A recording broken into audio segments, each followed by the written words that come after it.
Alhamdulillah, endless praises for Allah subhanahu wa ta'ala for allowing us to congregate here on the day of Jummah in peace and tranquility.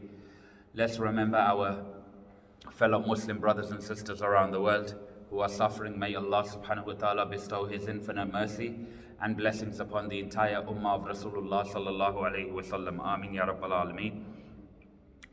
Alhamdulillah, we've entered the first month of the Islamic year, the month of Muharram, and the month of Muharram begins with the martyrdom of one of the most influential Muslims to have passed before us, in the name of Hazrat Umar radiallahu ta'ala an. May Allah elevate his ranks, and may Allah subhanahu wa ta'ala allow us to follow in his footsteps as well. Ameen. There's another really sad and a lesson for us in the story of Imam Hussain radiallahu ta'ala an, who is the grandson of Rasulullah sallallahu alayhi wa sallam. In these days, Imam Hussain radiallahu ta'ala an, alongside his family and his companions, he set out on a journey against evil, oppression and wrong.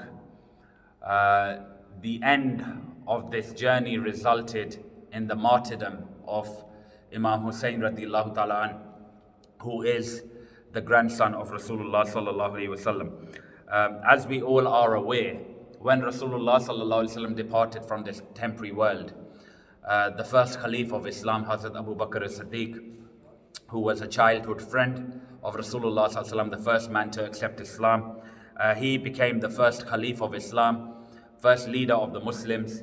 And then second was this very individual I mentioned earlier, Hazrat Umar radiallahu ta'ala an, who was the second Caliph of Islam.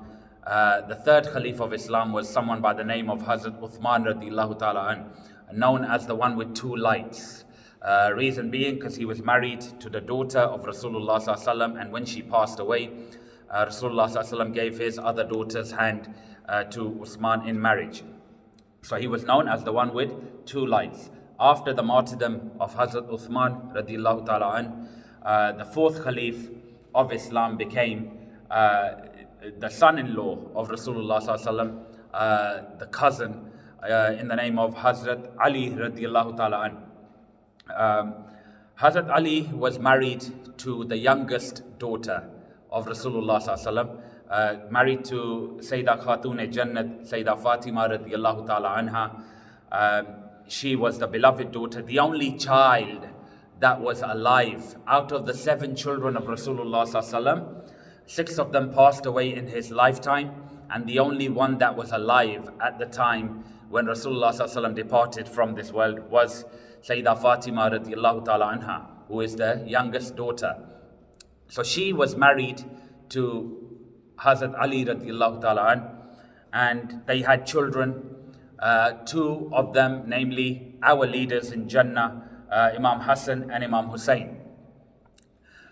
Now, just so we understand how Rasulullah sallallahu alaihi wasallam addressed the companions regarding these grandsons, Imam Hussain, Imam Hussain.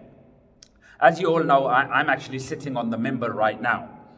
And as you know, when the time for Jumu'ah comes and the Imam begins to deliver his khutbah, those who are the addressees, those who are there present, the congregation, it's forbidden, it's haram for the congregation to talk whilst the Imam is delivering his khutbah. And you should refrain from looking around.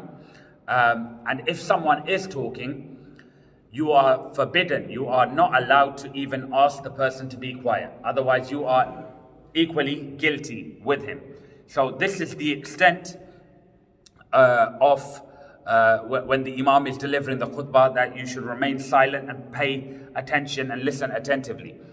Now, once Rasulullah sallallahu alaihi wasallam was delivering the khutbah, and in Masjid al-Nabwi, sitting on his pulpit, sallallahu alaihi wasallam, and from the doors of Masjid al-Nabwi, these two grandsons, Imam Hussain, Imam Hussain, they entered the masjid. And Rasulullah sallallahu alaihi wasallam, in the midst of his khutbah, he sallallahu alaihi wasallam got up from the minbar and he walked towards them. And he carried Imam Hussain, Imam Hussain each. And Rasulullah sallallahu alaihi wasallam addressed the companions, may Allah be pleased with them. He said, these, Hassan, Hussain, are from me and I am from them. Whoever loves them, I will love them. And whoever I will love, Allah will love. And whoever hates them, I will hate them. And whoever I will hate, Allah will hate. And he said, "O people, these two are the leaders of the youth of Jannah." Imam Hassan, Imam Hussain are the leaders of the youth of Jannah.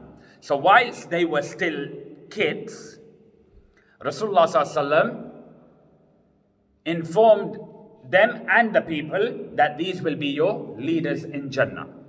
And Imam Hassan and Hussain, they grew up around Rasulullah sallallahu alaihi wasallam. They grew up around their father, Hazrat Ali radiallahu ta'ala, who himself was under the care of Rasulullah sallallahu alaihi wasallam when he was only 4 years old. So from the age of 4, Rasulullah sallallahu alaihi wasallam took care of Hazrat Ali radiallahu ta'ala. So he's grown up.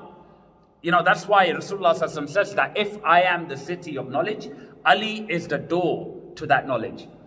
Full of wisdom, because he was grown up under the care of Rasulullah sallallahu alaihi wasallam. And now Hassan, Hussain, may Allah be pleased with them, they are brought up under the care of their grandfather Rasulullah sallallahu alaihi wasallam and Hazrat Ali radiallahu ta'ala. And who is their mother? Their mother is Sayyidah Khatun Jannah, the leader of the women of Jannah. So can you even begin to imagine the tarbiyah, the upbringing of these two leaders of us in Jannah? So how did they look at the utmost respect they had for their father, Imam Hassan, Imam Hussain? When Hazrat Ali radiallahu ta'ala would be walking, one of them would walk in front of him. One of the Hassan Hussain would walk in front. Why? To protect him from any harm from the front. And one of them would walk behind to protect him from any harm from behind.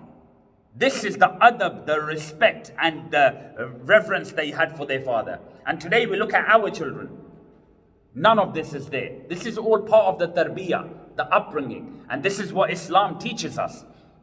And once Imam Hassan, Imam Hussain were having a wrestling match. Having a wrestling match. And Rasulullah sallallahu alaihi wasallam was observing them, watching them.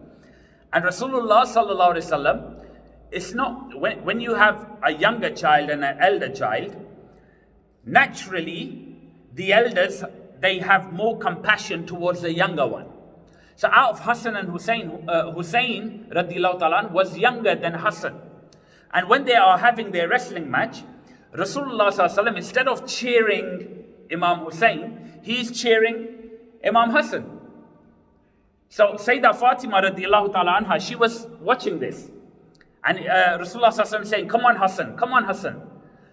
And Sayyidah Fatima radiallahu ta'ala anha came up to her father, said, my father Baba, how comes you are cheering Hassan? When Hassan is older, Hussain is younger, you should be cheering Hussain. So Rasulullah sallallahu alaihi wasallam said, I am cheering Hassan because Jibreel alayhi salam is here. He's watching and Jibreel alayhi salam is cheering on Hussain. Is saying, come on Hussain. And this is why I am cheering on Hassan. These are the children whom even the angels come in the presence of. Imam Hassan, Imam Hussain, leaders of the Shabab of Jannah, the youth of Jannah. And once, when Rasulullah sallallahu had, whilst he was alive, Rasulullah sallallahu had a dream where he saw himself presented with the soil, blood-soaked soil from a land called Karbala, which is on the way to Iraq. So, and upon, he was questioned by his wife, Salama, I believe. And he said, I have been presented from the soil of Karbala where my grandson Hussain will be made a shaheed, will be martyred. So Rasulullah sallallahu alaihi wasallam beforehand knew what his grandson what his fate will be. And Rasulullah sallallahu alaihi wasallam was greatly attached to Imam Hussain radiallahu ta'ala. Nevertheless, when Hazrat Ali radiallahu ta'ala, the fourth Khalif, when his Khilafah came to an end, briefly, for a short period of time, about 6 months in some narrations, Imam Hassan, the elder son of Hazrat Ali radiallahu ta'ala, he became the Khalif and made a pact with a companion of Rasulullah sallallahu alaihi wasallam by the name of Hazrat